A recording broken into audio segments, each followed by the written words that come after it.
back to Dystopia Now. I'm Kate Willett.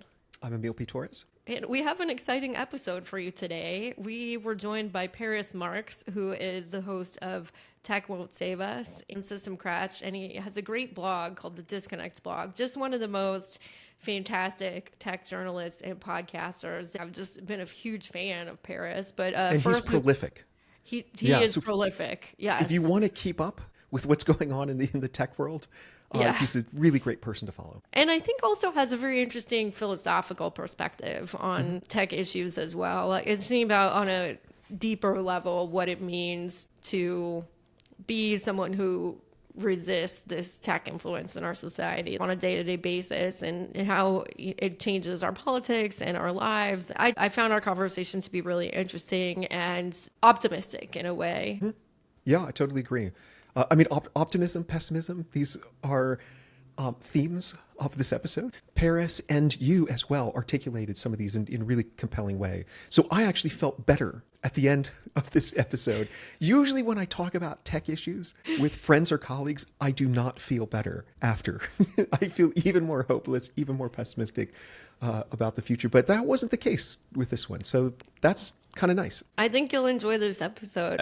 Welcome to the show, Paris Marx. Thanks so much. Really excited to join you. So your show, Tech Won't Save Us, has been one of my favorite podcasts for the past couple of years. And I think listeners of this show would actually really enjoy it. Can you tell us a little bit about the show for people who might not have encountered it yet? Yeah, absolutely. It turns 5 years old in a couple of months. Next month. This is March. Yeah.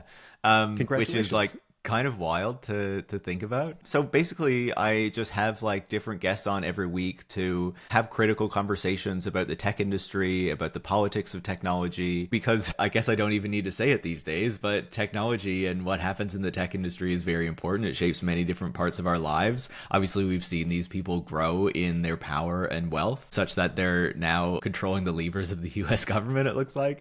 So yeah, and there's a lot more than the political aspect of like what they're doing with the Trump administration. But we on the show, like I've talked to people about everything from like Uber and self-driving cars to what's happening with tech in different parts of the world to all this AI bullshit and everything else. Like there's so many topics. Yeah, so that absolutely fascinating. Maybe you could also tell us a little bit about System Crash. So I've listened to a bunch of episodes, found them to be really interesting. I mean, Tech Won't Save Us, that's hosted by you. System Crash is you and, is it Brian Merchant? That's is right. That his name? Yeah. So really, the conversations that you've had have been super insightful, really interesting. As you're alluding to just a moment ago, really timely. I think it's, if you want to understand the political situation that we're all in, I think it is crucial to understand what's happened in Silicon Valley, who the major players are, the different ideologies and worldviews that they espouse. So yeah, maybe a few words about System Crash. Sure. Thanks so much. And, obviously understanding those ideologies is part of what I've talked to you on the show about a number of times, right? On Tech Won't Save Us. Yeah. System Crash is, I guess, more of like, I don't know, a chatty show, I guess. Like, on Tech Won't Save Us, I interview these people. The whole focus of the show is kind of me interviewing those guests. Interestingly enough, the only ever guest host on the show was Brian Merchant. He interviewed me about my book when it came out a few years ago. And other than that, I've done every interview. But yeah, so Brian's been my friend for years, and we were talking about maybe doing something. And yeah, as the US election got closer and closer, it was like, if we're going to do this show, we probably need to do it now because things are probably about to go off the rails. Yeah. The goal of the show is kind of to talk about tech news of the week through critical lens to make it easy for people to understand like what these stories and what this industry means for their lives. Yeah, we kind of described, if people ever listened to Hard Fork, which is hosted by Kevin Roos and Casey Newton, these kind of longtime tech journalists, we were kind of like, it's Hard Fork for people who don't buy the tech press releases. Yeah. What's in them, right? But yeah, it's been really fun so far. I think we're only probably like 14 or 15 episodes in or something. So we're still like kind of finding our footing, like I'm sure you guys are doing with this show. But yeah, we're having a good time so far. I can't wait to check that out. I think the motivation for our podcast is very similar to what you just expressed. The sense of, if Harris had won the election, then a lot of, at least my work on the so-called TESCREAL bundle of ideologies that I've written about with Timnit Gebru, and I've obviously published a bunch of articles on my own about the topic, it would be much less relevant.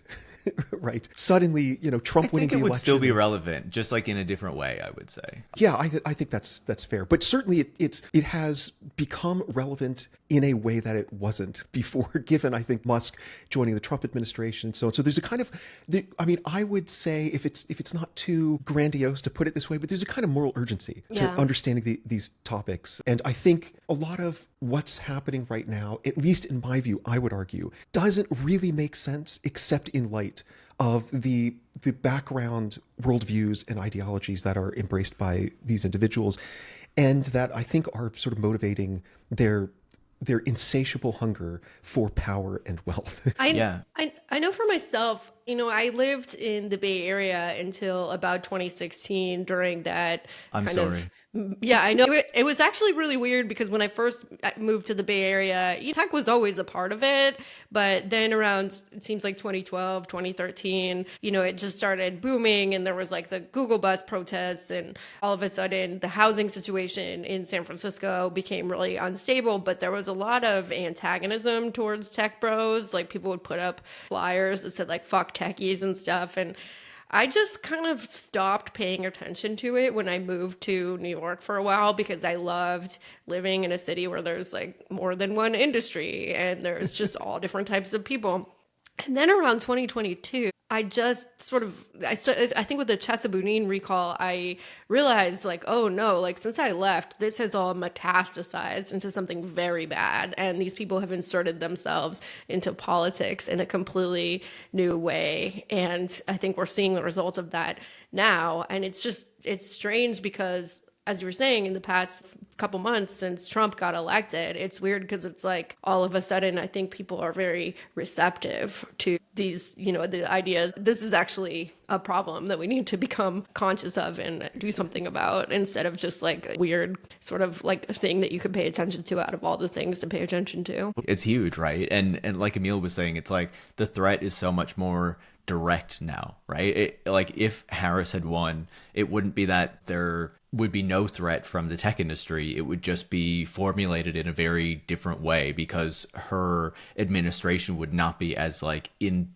direct contact with or like directly being taken over by Elon Musk and the tech industry and what have you. It seems like the Harris administration would have been closer to Silicon Valley than, say, the Biden administration was, but still it would have been quite distinct from what we're seeing now, and it wouldn't have been led by Elon Musk on one side, who doesn't understand anything about the government but feels he can tear it apart and treat it like Twitter, and then on the other side, Donald Trump, who is obsessed with tariffs and has this very different view of America's place in the world, and really wanting to change its relationships in a very transactional way so that it's not part of the international institutions and alliances and global organizations and things like that it was previously part of. So it's this huge, massive change, and Silicon Valley has kind of linked itself to Donald Trump, which, is kind of obvious at this point, not just because they increasingly support this MAGA project and are like anti-woke and all this kind of stuff, but also because they see their interests being reflected in being able to align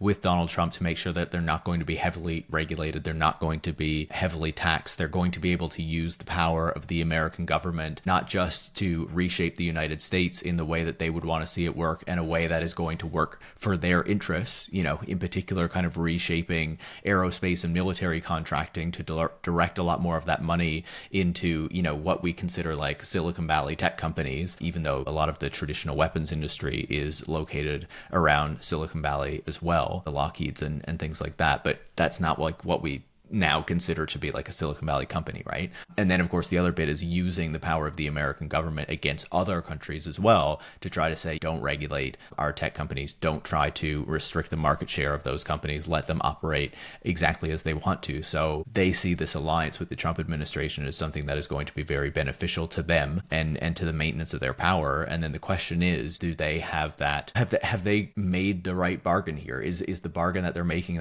how they're expecting this to play out really what is going to end up happening, or is there an opportunity in this alliance with basically the far right? You're saying there was obviously aspects of this and evidence of this in San Francisco for years when you look at the things that Gary Tan and these other people were doing in Hate that politics. MF. I know. Hate him I know. so much.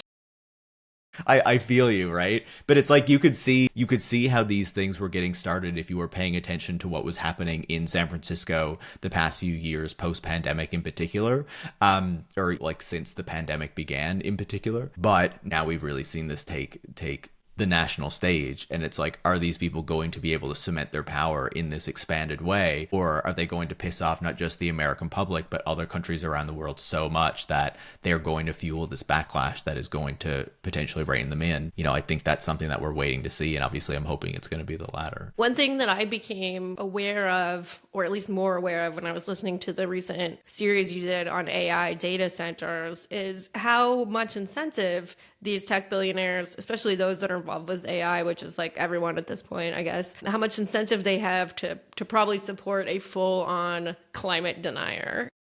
Totally. I mean, these centers use so much energy, and like, I mean, why, if you're in their position, why not support somebody who doesn't believe that climate change is even real versus try to negotiate with a liberal president or liberal senator for some sort of not enough, like not what we would consider as climate change believers to be enough regulation, but some. Why not just like have it be Trump, who's like, we can always just take over Greenland and get more fossil fuels.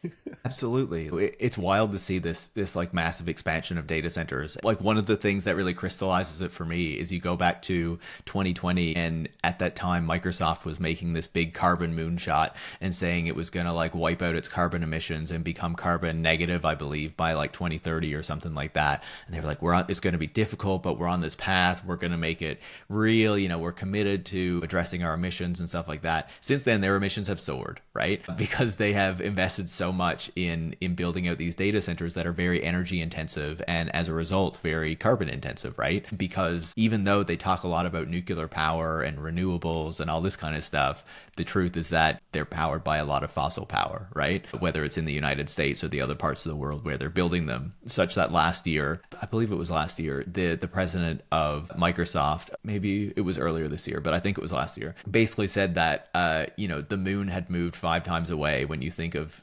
five times further away when you think of like their carbon moonshot, because like, it's going to be so much more difficult to achieve now. But don't worry, like they're still committed to reducing their emissions and all this kind of stuff. So the truth is, you see in Silicon Valley this real move away from thinking climate change is this existential problem. But the people who are still committed, you look at people like Bill Gates, and they have long been advocating toward market mechanisms, toward using technology to reduce emissions, to capture emissions, not to actually change how society works in any kind of meaningful way, in order to promote a much more way of living that is much less carbon intensive and much less energy intensive than what we have now. Instead, he wants to see all those things become more energy intensive. Now we're just going to have all these batteries and carbon capture facilities and all this kind of stuff to make it work. And I think the other thing I would add to that is really kind of picking up from some of Emil's work, which is when you look at the ideologies and the worldviews of these people, increasingly they do not see climate change as one of the big threats that they need to be paying attention to. And I think you see that very clearly with Elon Musk, where he used to really want to promote himself as someone who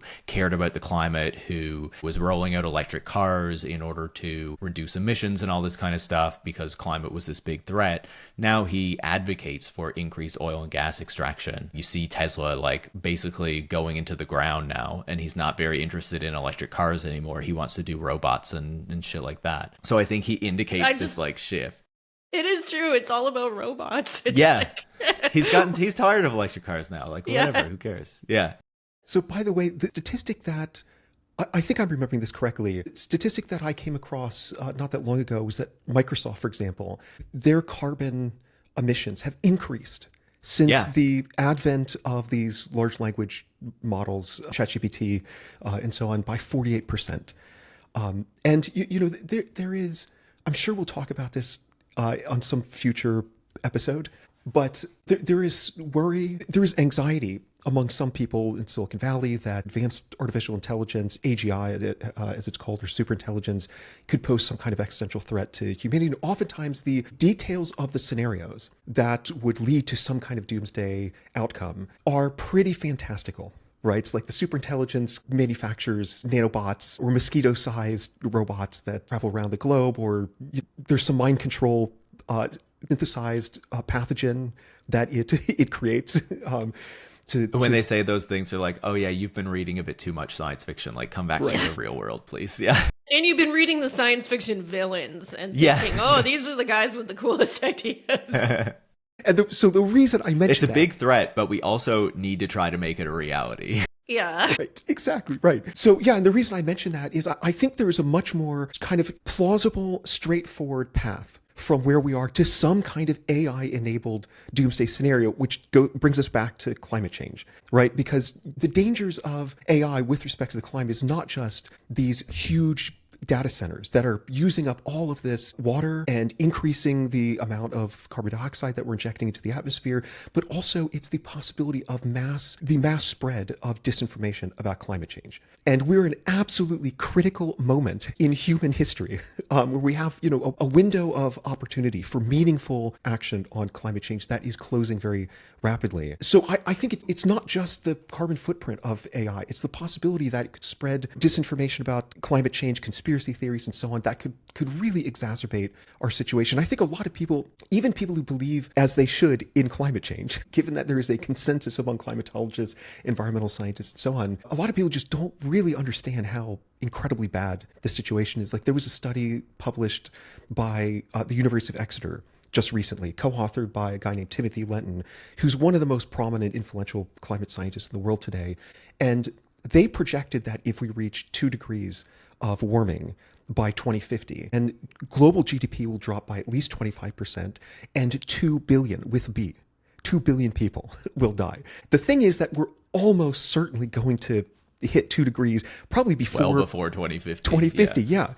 I mean, we're already at 1.5. Really, yeah, exactly. Right. Well, last year was the average temperature for the year was above 1.5 degrees. And the study also said if we reach 3 degrees by 2050, it'll be 4 billion deaths and 50% loss of GDP. So it's not easy to imagine how our global modern civilization will survive such an extraordinary impact. So all of this is just to underline the seriousness of the growing carbon impact of these massive corporations, paired with this new opportunity for climate deniers to spread conspiracy theories and so on.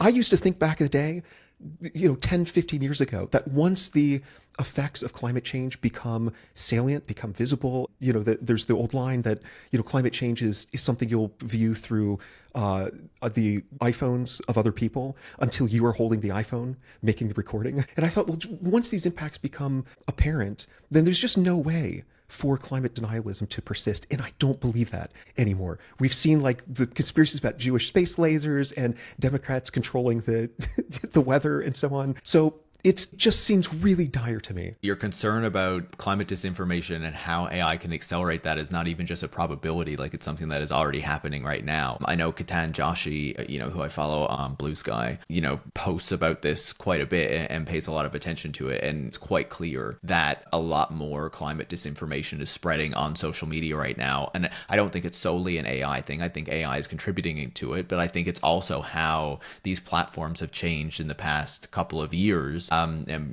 probably even further so in the past couple of months or the past few months.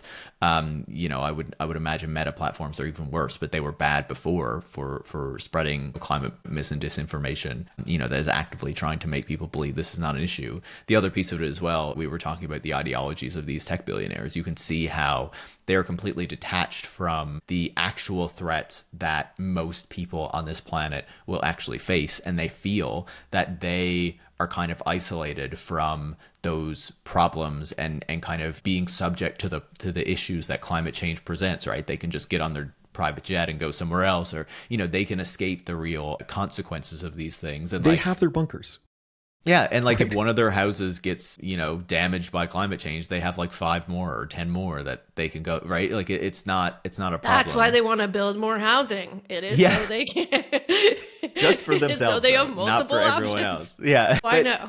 Then the other piece though, right, is like at the same moment, and this is the thing that like scares me, that we see the consequences of climate change really becoming apparent and really becoming visible. And like you were both saying, like we hit 1.5 degrees last year. The governments that we typically consider like the democratic governments that are responsive to their people's needs and blah, blah, blah, are like the ones that are most actively throwing away climate policy or saying that it is not an issue, right? Like in the United States, very clearly pulling out of the Paris Accord, drill baby drill, all that kind of stuff. But we even see in a lot of European countries a real kind of pullback on environmental ambition, climate action, a much greater focus these days on investing in defense and those sorts of things because of the changing geopolitical situation. And they are like the only kind of bright spot of hope that I see comes from China. And, which is not to say that China is like, has no issues, right? They still use a ton of coal power, but like at least they are investing huge amounts of money in building out renewables in a way that other parts of the world really are not right now. And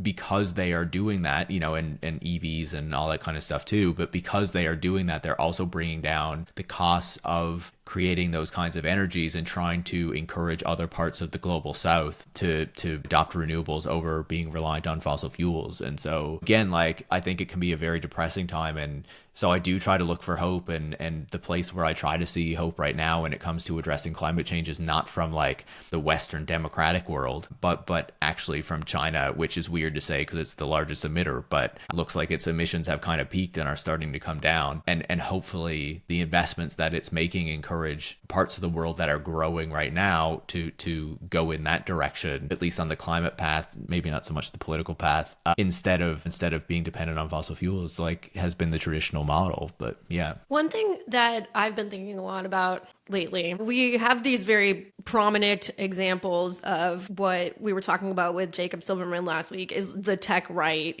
Peter Thiel, Elon Musk, everything from full on Nazi salute Elon Musk to, like Peter Thiel's sort of cultural conservatism and just generally affiliation with the Republican Party. But a bee in my bonnet. You're going to get canceled on Twitter for saying that was a Nazi salute. Like, yeah, the Roman salute. He was just throwing his heart out to the audience. Yeah. Exactly. I am criticizing a neurodivergent man who is, I can't believe you would do this. Yeah. I know. Yeah. What kind of podcast have I come on right now? Bee in my bonnet for the past few years has been that these people have really made a lot of inroads on the more liberal side of it as well. And I would argue that they're making an attempt to, I think, really redefine what liberalism means in the United States, and certainly to eradicate all hope of socialist sentiment that emerged with Bernie Sanders. And a lot of their actions since 2022 seem to me to be sort of in direct response to that kind of growing democratic socialist left, especially among young people, and trying to revive, I think, what I would call like a neoliberalism plus, because it does have sort of these additional sort of like sci-fi elements to it. So I was wondering if you could speak to the inroads these people, like billionaires, are making on the more liberal side of it, or at least the not openly right-wing side. Totally. Well, I think there's two different angles to that, right? The first is kind of the more long-standing association that the tech industry had with kind of like liberals or the center or even part of the left in the United States, whatever a US left actually is, right? But in the sense that like when Silicon Valley was rising, you had the initial kind of alliance with the Clinton administration for the privatization of the internet in the 90s. Then of course you go through the Bush years, and around the recession and kind of the post-recession period where Silicon Valley is really taking off and taking advantage of those low interest rates were in the Obama years. And so, Silicon Valley is working with Obama and the Obama administration, is trying to present itself as kind of like socially liberal and kind of part of this broader campaign that seems to be part of what the United States is doing, where, there's this kind of social progress being had and all these sorts of things. And it makes sense because it's the Bay Area, Totally. which has a huge LGBT community and a history of socially progressive movements. Exactly, right? And I think even now when we look at the polling and stuff that gets done, we can see that there's a lot of tech workers themselves who are quite progressive people, but those people at the top have really changed if they were ever as progressive as they were making out. But I do really think that Elon Musk was much more open to like gay people and LGBTQ rights and all that stuff a few years ago than he is today. He would explicitly make the point that like Tesla was a workplace that was welcoming toward LGBTQ people and all that kind of stuff. And, now he's obviously a vehement transphobe. I don't know how he feels on broader gay rights, but he probably is not a big fan necessarily because, that's woke and goes against the traditional family and all this kind of bullshit, right? Yeah, the traditional family where you have 14 children, most of them via IVF with a bunch of different baby mamas. Yeah, and you don't see most of them. You just pick one to be like your chosen successor, and you disown the ones that you don't like. And you name them an unpronounceable thing. Yeah. I don't even know. I know that name has a pronunciation, the X Ash, one, but I just Ash. Okay, there we go. That's what I believe. But yeah, that poor boy. I really hope that kid gets exposed to other people who are nice and kind and can hopefully provide some guidance. Seems like he's trying to isolate him pretty well, so we'll see. Yeah. And even building his harem down in Texas, the multiple mansions next to one another. On the liberalism point, so you have that kind of long-standing association, and so the notion is like these tech companies are a better form of capitalism. They're not like the old style of doing things. They're not solely focused on profits. They're making the world a better place. They care about climate change. They care about these issues. They're supporting efforts toward gay marriage and all this kind of stuff, right? So this is the association. And even after the tech industry really starts to shift, and even after the people who lead it become much more openly conservative, that kind of notion of what Silicon Valley is and what the tech industry is still sticks around for a long time. And I think we're finally starting to see that be torn apart. But even for a long time, these were seen as more kind of socially progressive people, even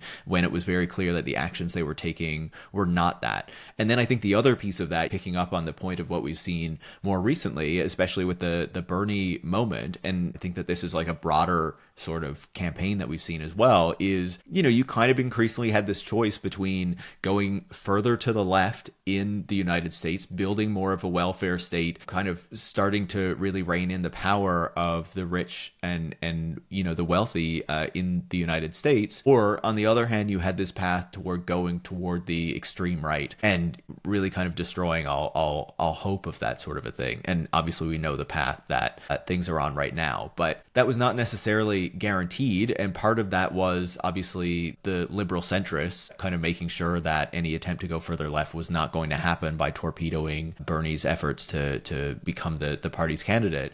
But the other piece of it as well is like, I think on the one hand, you have seen the right kind of try to reposition themselves as caring about the working class and all these sorts of things. But then the other bit of it is when you look at like what the tech industry in particular has been doing, they have been building independent media. They have been trying to influence the conversations that are having on social media, not just through ownership of the platforms, though you certainly have Elon Musk taking over Twitter and reshaping kind of the type of content that is being promoted on there, that the algorithms are pushing at people, all that kind of stuff. But you also have like explicit campaigns from like investments from Mark Andreessen and Peter Thiel and stuff like that to build this kind of right-wing influencer ecosystem. And then beyond that, of course, looking at the broader right-wing media ecosystem, you have this push to make certain things be seen as woke and to push certain ideas of masculinity onto young men, and all these sorts of campaigns that are not solely a tech thing but are more broadly, and that the tech people eventually kind of embrace and start to promote out as well, to kind of give this vision for like who people can be and this broader project that they can be a part of and feel like they're included in, which I think is part of the reason that you see a lot of men have embraced this kind of weird right-wing movement that apparently seems to give them some degree of like, I don't know, understanding or identity. And they've also created this kind of like trad woman movement that shockingly a growing number of women seem to be embracing as well. But yeah, I watched those trad wife videos. I saw this like a very beautiful 23-year-old making cereal from scratch, and I'm just watching it. I'm like, girl, I'll buy you some cereal. Yeah. I will send you, like, look, we don't agree, but I'll mail you some Cinnamon Toast Crunch. Like, yeah. I guess just to ask one follow up to what we were talking about, I see the tech industry, it seems like to me, thinking sort of a step ahead to what they will do when Trumpism is no longer popular. Maybe this is too optimistic, but I think that people are going to get sick of this overtly fash stuff pretty quick. And I see people like more kind of tech-aligned centrists, think Vox crew, like their effective altruism. I don't know what that's called, but they have like a sort of effective altruism section, future perfect.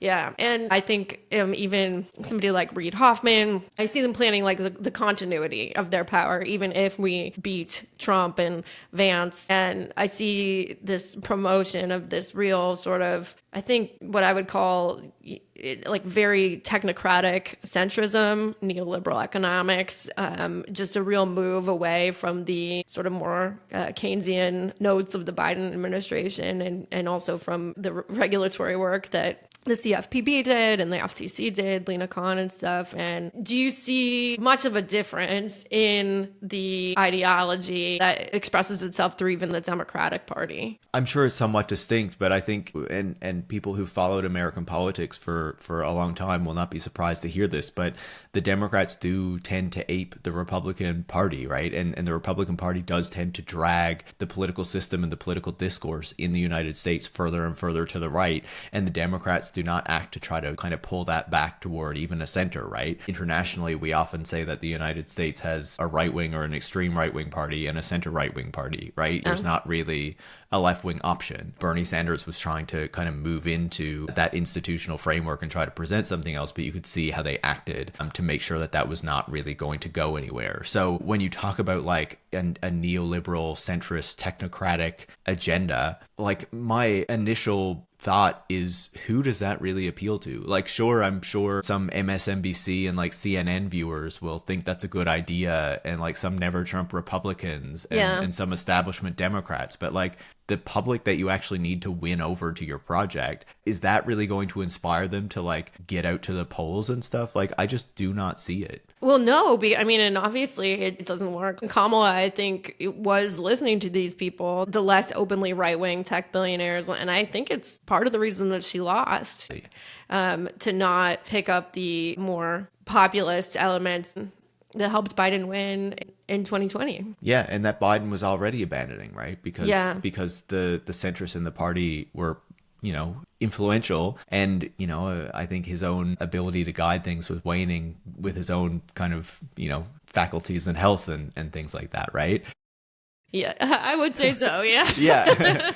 You know, to put it kindly, to an old man, right? But I think the other piece of this too, like, obviously I think about what is going on in the United States, and for me, it seems like obviously you need to challenge, like, you know, the fascist project that is taking over the government, and to think about what the response to that is going to be. When I think on the political level and like the Democrats' ability to push back on that and to offer something else, I feel very pessimistic, right? I don't see the Democrats as a party of hope or a political force that is going to make any real substantive difference. And like, even if they return to power, which I'm sure they will at some point, I know a lot of people say like democracy is gone. I think American democracy, no, I think American democracy has been created by wealthy and influential people to serve their interests regardless of what happens, and you have two parties that serve them in different ways.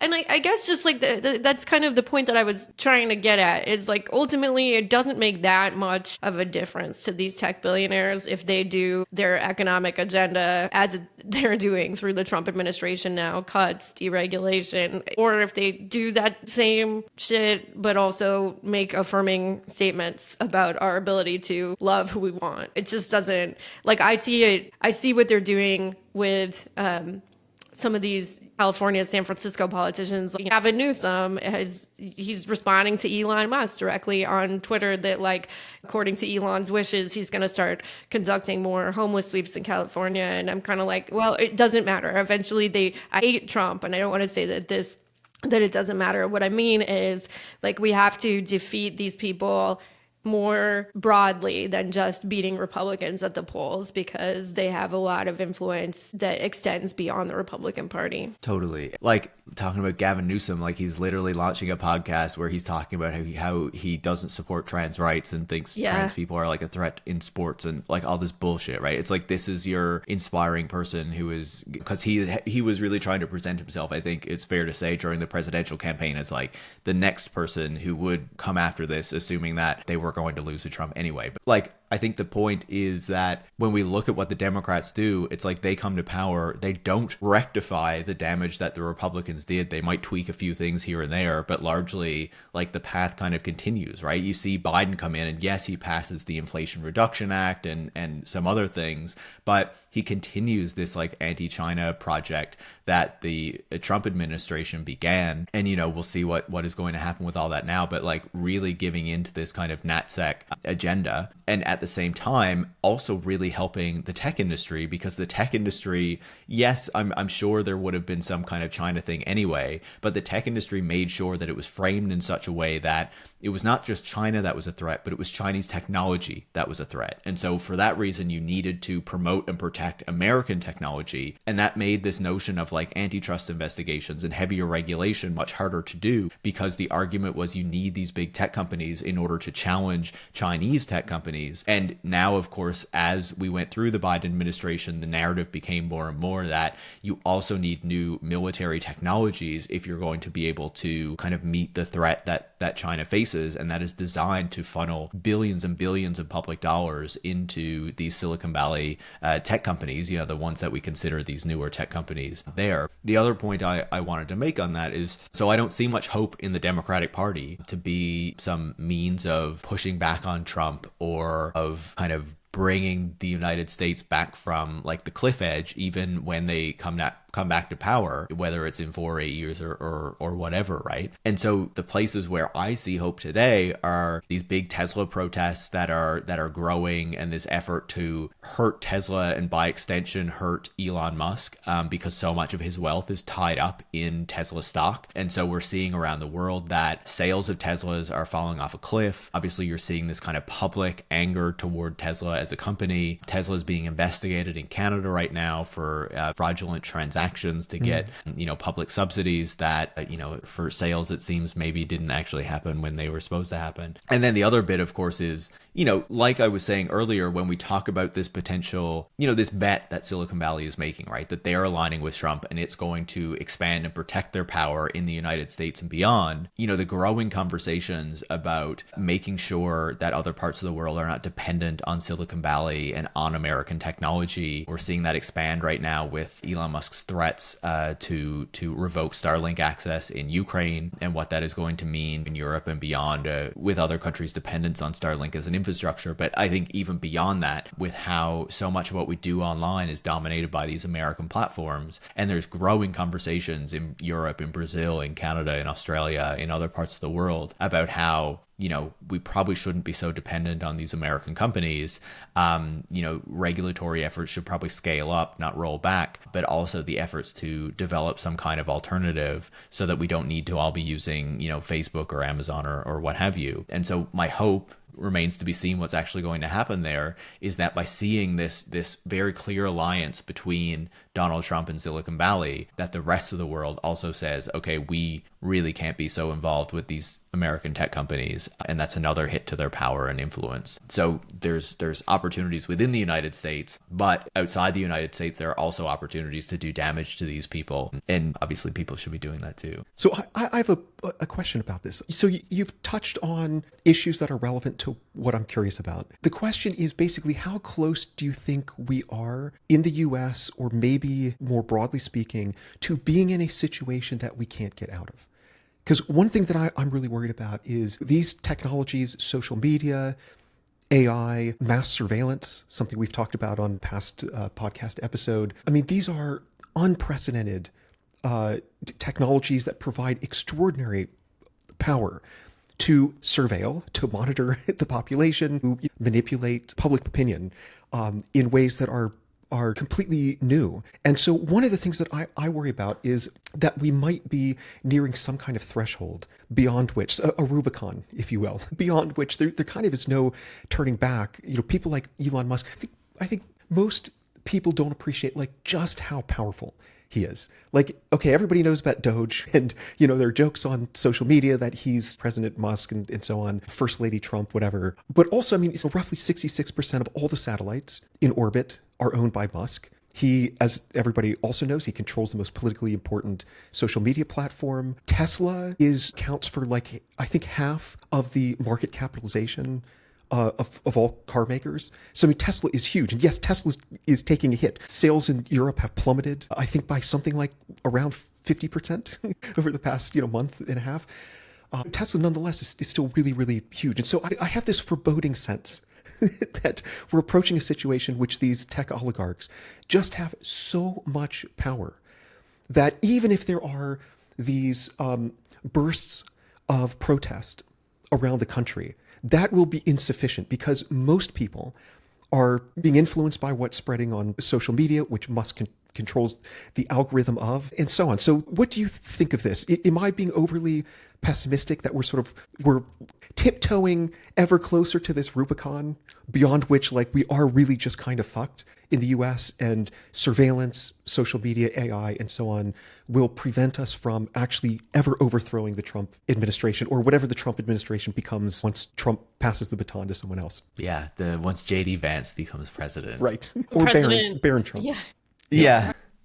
I love all the photos that go around of JD Vance's head. President Edgelord. Yeah. It's just Red Scare. The president is listening to Red Scare. Yeah.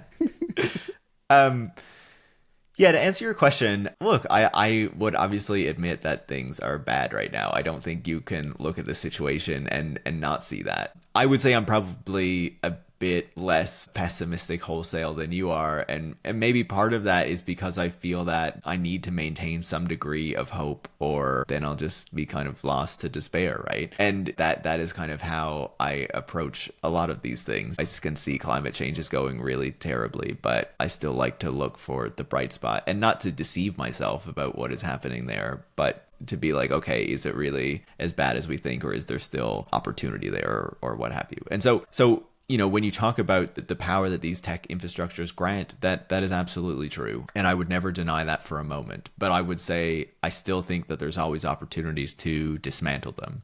As you were asking the question, what was coming to mind for me is probably less so in the United States right now because of the political situation at the moment. But I was thinking internationally, right? And there just has been this assumption that the direction that Silicon Valley leads us is the direction that we need to go, right? Because it advocates more surveillance so it can collect more data, because that data is integral to its business models, then that is the direction that everyone needs to go. Or we all need to be trying to build tech companies that are going to become the next unicorns by having these massive valuations on the stock market, regardless of whether that actually has public benefit. And so for me, I think the opportunity now, or what needs to be done, is to convince those governments that actually this model that is being pursued is not one that is leading us in the right direction, and it's leading us to where Silicon Valley is trying to bring the United States in this moment. And so I hope that that can be done to try to turn other countries away from there.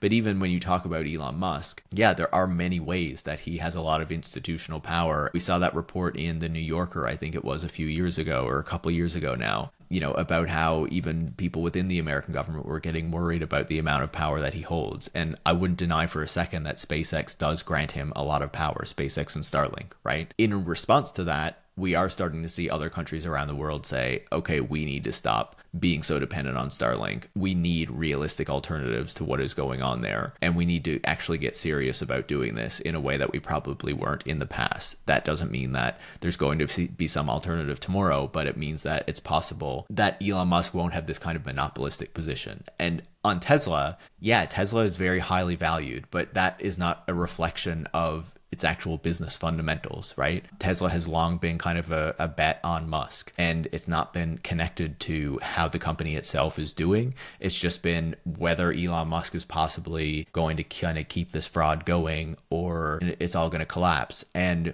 what we see right now is as the sales are falling, as things turn negative on Tesla, as it becomes clear that they don't really have realistic vehicles in the pipeline that are going to become some kind of mass market thing. The Cybertruck is a dud. The robots are a bunch of bullshit. The Cybertruck is so ugly. I'm sorry, I didn't mean to interrupt, but I can't believe anyone made something that ugly. I'm like, it's terrible. Yeah. And I see them driving around sometimes, like in Canada and stuff, like in the snow, in all the wet, and there's just these like metal panels. And obviously we put salt on the roads in parts of Canada during the winter, and it's like, man, that truck is not going to survive that. Like it's gonna be torn to shit. Like it's gonna be in bad shape really quickly. It's like what happens when you have not even one person with a sense of style that's willing to collaborate with your company. Like, that's what happens when you make a conservative truck and everybody is just like, I don't want to make something looks nice, that's gay. Like, it's just but it's horrifying.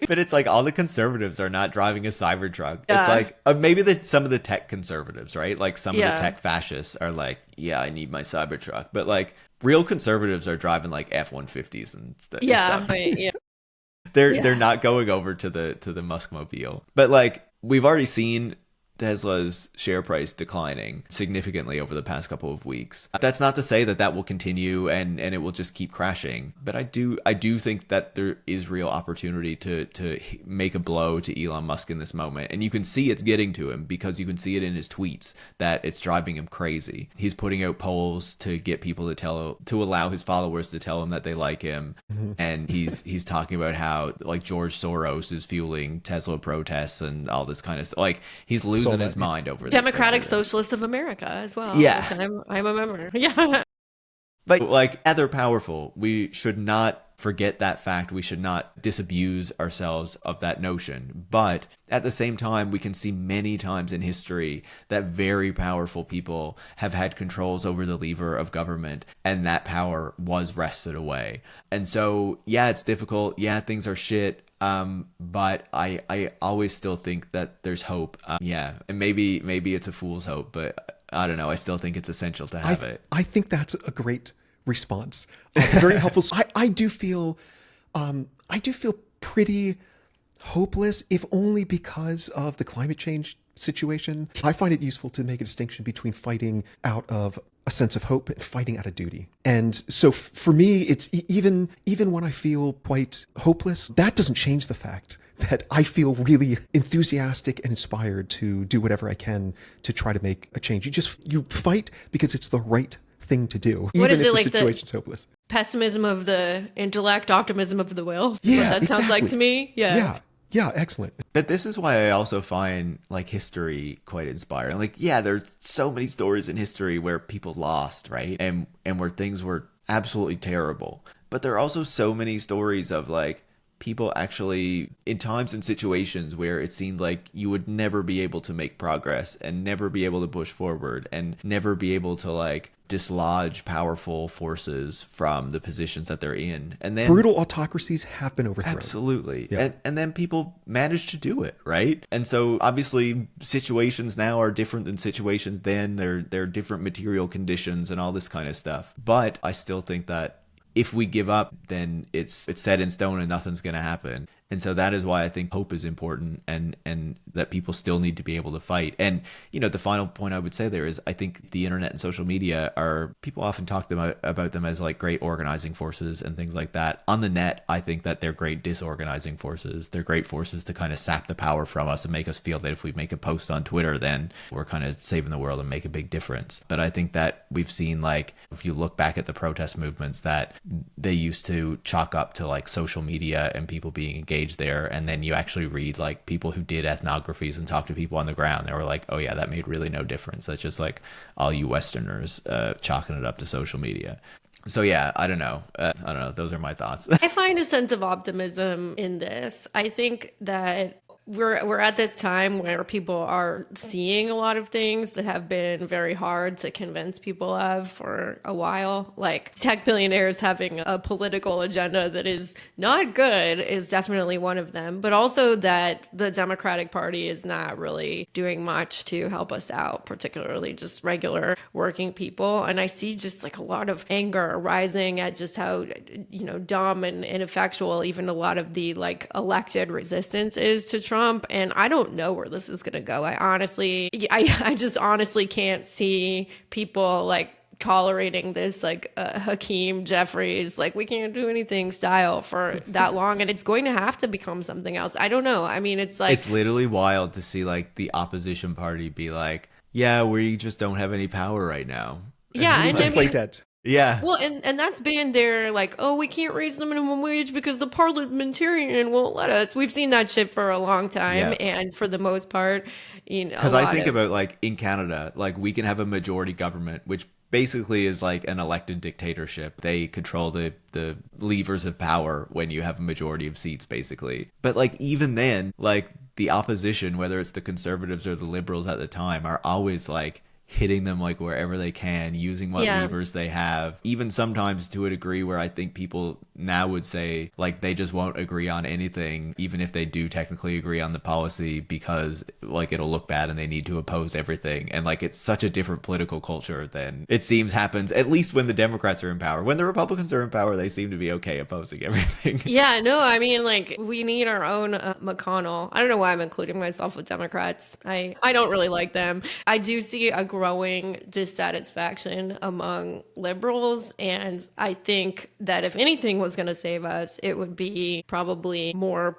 people becoming conscious of just, I don't know what I don't want to just like repeat Bernie Sanders, but at various points, the 1%, the ruling class, that like just adding more of a class element to our politics, where people start to see their neighbor not as like an enemy because, you know, they're trans or they're an immigrant, but just like, hey, this is another person who has been pit against me because the ruling class wants us to fight and they want to keep all their wealth. I don't know where we'll be in 2 years, but I don't think it'll be in this place where it's like, well, Hakeem Jeffries said he can't do anything, so that makes sense. I guess we'll just keep letting Trump cut our government to shreds. Like, people are going to want Social Security back. People are going to not want schools dismantled, and the stakes are getting really high. And I just can't see the tolerance for this really tepid, moderate approach. I think is going to break at some point, and we will see. I don't know what it'll be. If it'll be like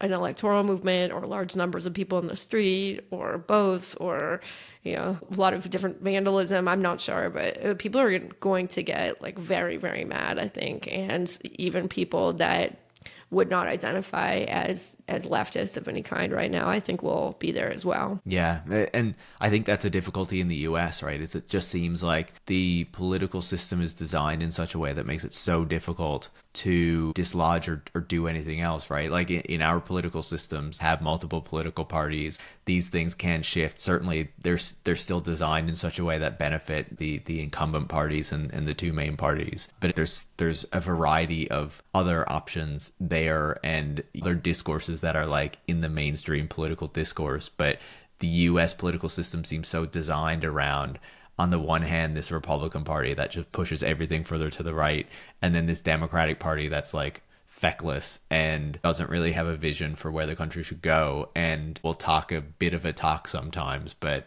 when they get the power still won't use the power and the leverage they have to actually make people's lives better. Whereas like the Liberal Party in Canada has a whole load of problems. It's very much a capitalist party that is like in the pockets of wealthy people. But it's like in the past decade, we've significantly cut child poverty because of a new child benefit. We rolled out partial support for pharmaceutical coverage, for dental care for low income people and seniors, a $10 a day daycare program. It's like even this, when the system is shit, and even when the parties are still quite captured, it's like it seems like it can move somewhere. And it just feels like, looking at the United States, that the system is designed in such a way to make those things so much more difficult to achieve, because the powerful forces that set it up do not want that to happen. Last summer, I interviewed the authors of The Dictator's Handbook, which is quite an interesting... I have it actually, yeah. Yeah. What is it?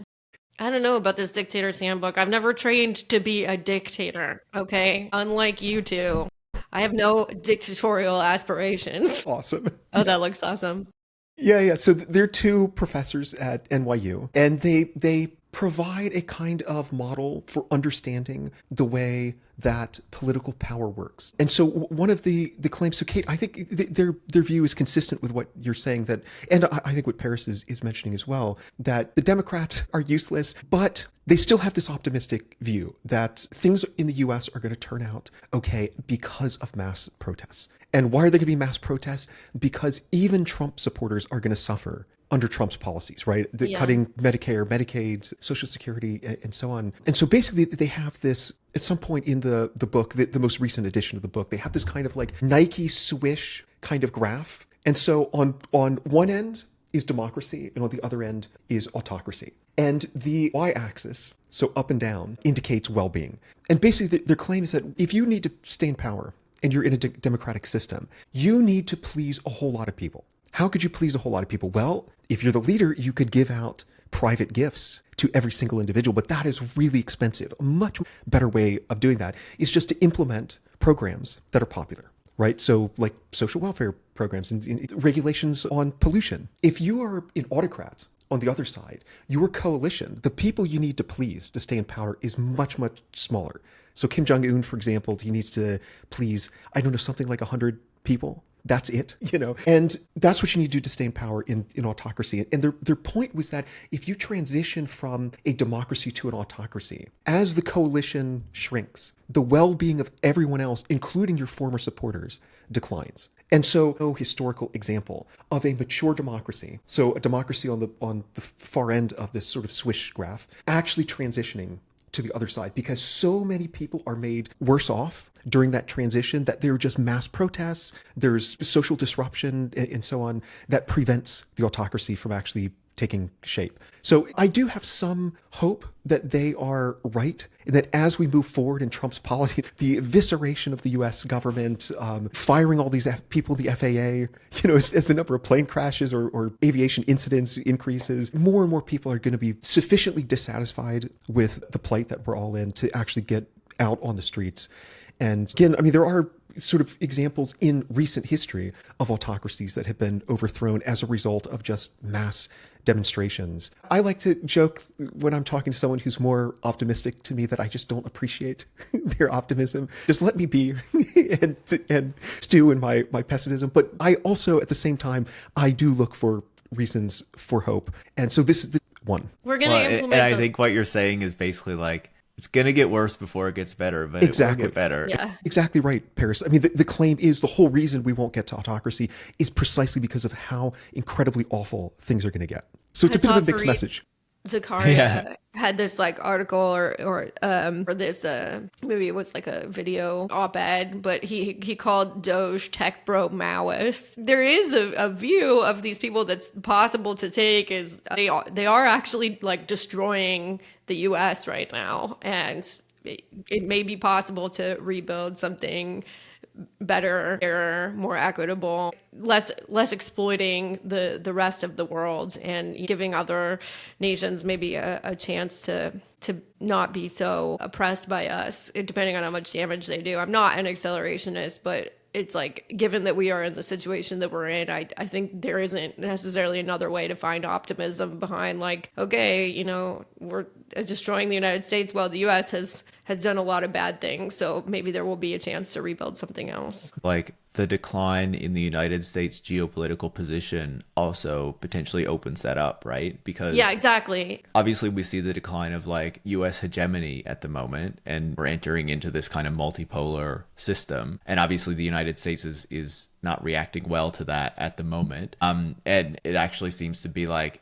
as you say, in destroying itself internally, it does actually seem to be more quickly eroding its power internationally and globally as well. And so we can see the project that is undertaking that at the moment is a very regressive and extremely far-right one. But if the United States in the future doesn't have this kind of like global empire to maintain with all these military bases around the world and all this kind of stuff, does that potentially open it up to being pushed in a direction where it can provide more of these programs that other countries have come to expect, and actually change the way that it kind of engages with the world and stuff? I don't know. Maybe it won't happen. I'm a bit of a pessimist that the United States can change that much. Yeah. But I certainly would hope that that would be the case. We do kind of keep promising to change. We swear to God, we're not going to be fascist anymore. We're not doing it, And it's like, yeah, well, and then in 4 okay, years, it's like, we're going back to that, yeah. Yeah. So I know that we need to wrap up here in a second, but having done this podcast, or 2 podcasts, it sounds like at this point, having done your podcast about the tech industry and their political influence over a long period of time, what are the 1 or 2 things that you wish that like normie people who don't pay a lot of attention to this stuff knew, that you don't think that people know that much right now? I think they've always been a lot worse than they were made out to be, because I think that the media and in general, we kind of wanted a positive story from this industry, and it served their marketing very well to present themselves that way. And of course, before they were some of the biggest companies in the world, it was easy to say, oh, look, they're rising, they're challenging, existing hierarchies and existing companies and blah, blah, blah.